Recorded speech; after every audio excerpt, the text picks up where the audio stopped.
அஸ்மத் குருபியோ நமக. திருமழிசை ஆழ்வாருடைய நான்முகன் திருவந்தாதியில இன்றைய பாசுரம் 52வது பாசுரம். விலைக்காட்படுவர் விஷாதி ஏற்றுண்பர் தலைக்காட் பலி திரிவர் தக்கோர் முளைக்கால் விடமுண்ட வேந்தனையே வேரா வேத்தாதார் கடமுண்டார் கல்லாதவர். ரொம்ப ரொம்ப அழகான பாசுரம். அதாவது போன பாசுரத்தில் என்னோடு ஒப்பார் உண்டோ, எனக்கு ஒப்பு, எனக்கு ஈக்குவல் யாராவது இருக்காங்களா அப்படின்னு ஏன் சொன்னீர் அப்படின்னு ஆழ்வாரை கேட்கலாம்.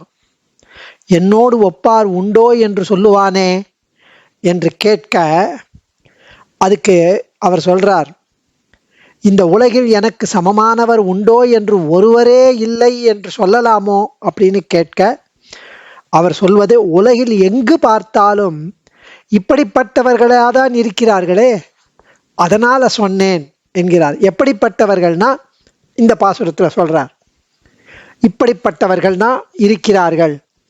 விலைக்காட்படுவர் விஷாதி ஏற்றுண்பர் தலைக்காட் பலி திரிவர் தக்கோர் முளைக்கால் விடமுண்ட வேந்தனையே வேரா ஏத்தாதார் கடமுண்டார் கல்லாதவர். சோ தக்கோர் அப்படின்னா நீஷர்கள், பரமநீஷர்கள். விலைக்கு ஆட்படுவர், வாழ்வதற்காக பிறர்க்கே அடிமைப்பட்டிருப்பார்கள். அவர்கள் வாழணும்னு மீதி மக்களிடம் அடிமையாகவே இருப்பார் வாழ்க்கை முழுக்க. விஷாதி ஏற்று உண்பர். விஜாதி, விசாதினா வியாதி, வியாதியை தமிழ்ல விஷாதி அப்படிங்கிற. வியாதி சமஸ்கிருதம், விஷாதி தமிழ். ஸோ மிருத்யு தானம் வாங்கும் முகத்தால் பிறருடைய வியாதிகளை தாம் வாங்கி அனுபவிப்பார்களாம். அதாவது இன்னொருத்தர் வியாதியால படும்போது மிருத்யு தானம்னு வாங்குவாங்களாம். பணமோ பொருளோ வாங்கி, அப்படி வாங்கின்றதுனால அவளுடைய கர்ம வினை, அவளுடைய வியாதியை தான் ஏறிட்டு கொள்வது, தன்னுடைய உடலில் ஏறிட்டு கொள்வது, அப்படி வாங்கிப்பார்களாம். ஏற்று எதுக்குன்னா பணத்துக்காக தாம் வாங்கி அந்த வியாதியை அனுபவிப்பார்கள். இப்படி வியாதி என்னோடு இந்த மாதிரி இவ்வுலகில் எனக்கு சமமானவர் உண்டோ என்று ஒருவருமே இல்லாமல் சொல்லலாமோ என்னில் உலகில் எங்கு பார்த்தாலும் இப்படிப்பட்டவர்களாகவே இருக்கிறார்களே என்று தெரிவிக்கிறார் ஆழ்வார்.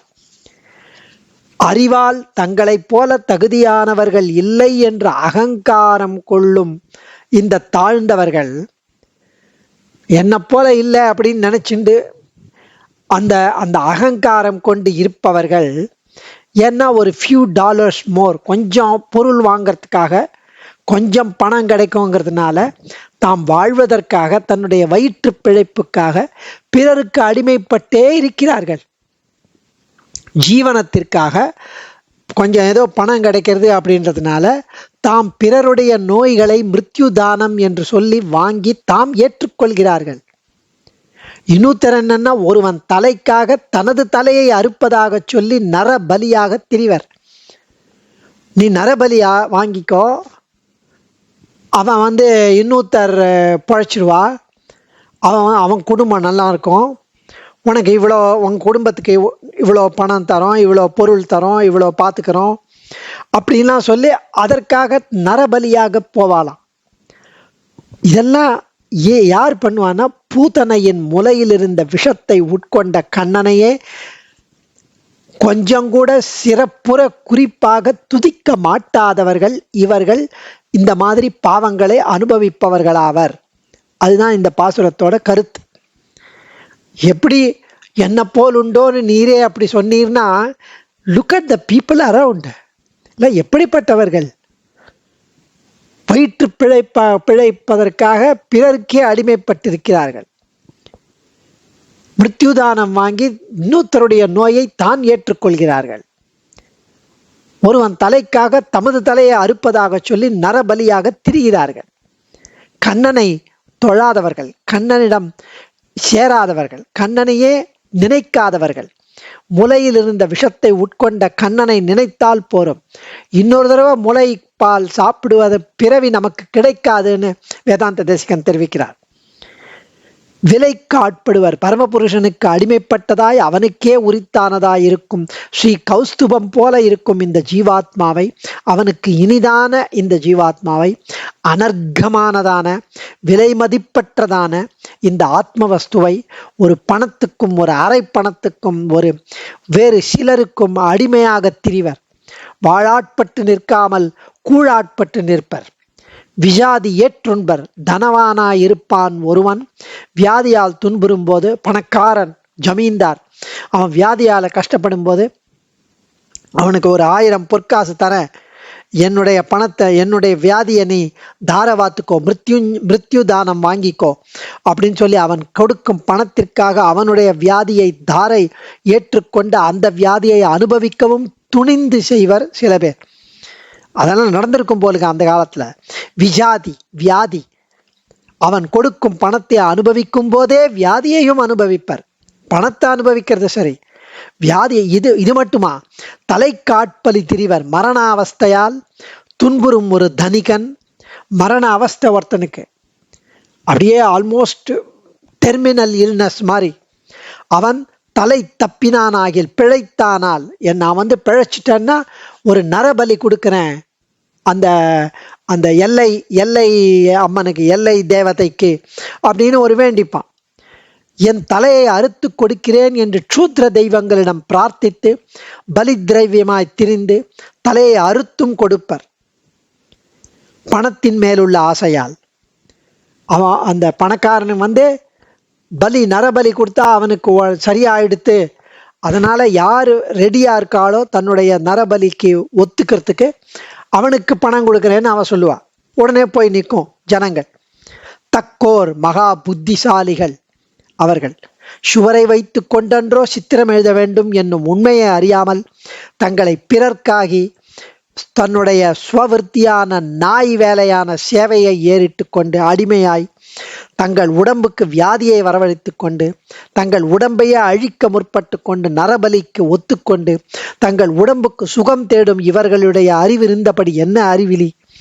இவர்கள் இப்படி அறிவு மழுங்கைக்கு என்ன காரணம் அப்படின்னா, முளைக்கால் விடமுண்ட வேந்தனையே வேறா ஏத்தாதார் கல்லாதவர். அவர்கள் கல்லாதவர். தாயுரு கொண்டு வந்த பூத்தனை என்னும் பேயுடைய முலை வழியாக அவள் தடவி வந்த விஷத்தோடு கூட அவளுடைய வஞ்சனையாகிற விஷத்தையும் உண்டு அழித்த சர்வேஸ்வரனான கண்ணபெருமானின் புத்திபூர்வமாக அவனை துதிக்காமல் இந்த அறிவு கேட்டுக்கு காரணம். அதனால்தான் அவனை துதிக்காமல் இருந்ததனால்தான் விரோதிகளை அழிப்பதையே தொழிலாக கொண்டவன் அவன் நினைவறிந்து துதிக்காமல் இவர்களுடைய அஞ்ஞானமாகிற விரோதிகளை அழியாமல் கிடக்கிறது என்கிறது இங்கு பாவம். அஞ்ஞானம் அறிவிலியாக இருப்பவர்கள் அவர்களுடைய அந்த விரோதியை அவன் ஈஸியா தள்ளி விட்டுருவான். அவனை தொழுதால் போரும். வேந்தனையே வேறா ஏத்தாதார். அந்த பகவான் வேந்தன் அவனை குறிப்பாக துதிக்காதவர்கள், பணத்திற்காக எதையும் செய்பவர்கள், இவ்வுலகில் உள்ள நாய்களையும் பேய்களையும் இந்திரன் என்னும் சந்திரன் என்னும் துதித்து அவர்கள் அந்த மாதிரி ஜீவிக்கிறார்கள். ஆனால் பகவான் ஆகிற ஒருவனை மட்டும் துதிப்பதே இல்லை என்று விரதம் பூண்டிருக்கிறார்கள். நம்பி பிம்பி என்று பெரியாழ்வா சொன்ன மாதிரி அறிவு கேட்டின் மிகுதியால் வேறா ஏத்தாதார், வேறா தனியாக விலட்சணமாக துதிக்காதவர்கள் அந்த கண்ணனை. ரொம்ப ஆச்சரியமா இங்க தெரிவிக்கிறார். நமாம் துஷ்கிருத்தினோ மூடாக பிரபத்யந்தே தராதமாக மாயையா அபகிருத ஞானா ஆசுரம் பாவமாஸ்ரிதாக. அதாவது பாபிகளான மூடர்களும் நராதமர்களும் மாயையினால் அறிவு கெட்டவர்களும் அசுர எண்ணம் கொண்டவர்களும் என்னை அடைவதில்லைன்னு பகவத்கீதையில சுவாமி கண்ணன் 7வது சாப்டர்ல 15வது ஸ்லோகத்துல தெரிவிக்கிறார். கடன் உண்டார், இப்படி கடன் உண்டார், எப்போதும் தாரித்ரியத்தாலே கடன் வாங்கி ஜீவிப்பவர்கள் இவர்கள். கல்லாதவர், திருப்பி கொடுக்க முடியாது என்று அறிந்திருந்தும் கடன் வாங்கி பிழைக்கும் அறிவு கெட்டவர்களை போன்றவர்கள் இவர்கள் என்று கருத்து. அடியேன் ஆழ்வார் திருவடிகளே சரணம். தன்யோஸ்மி.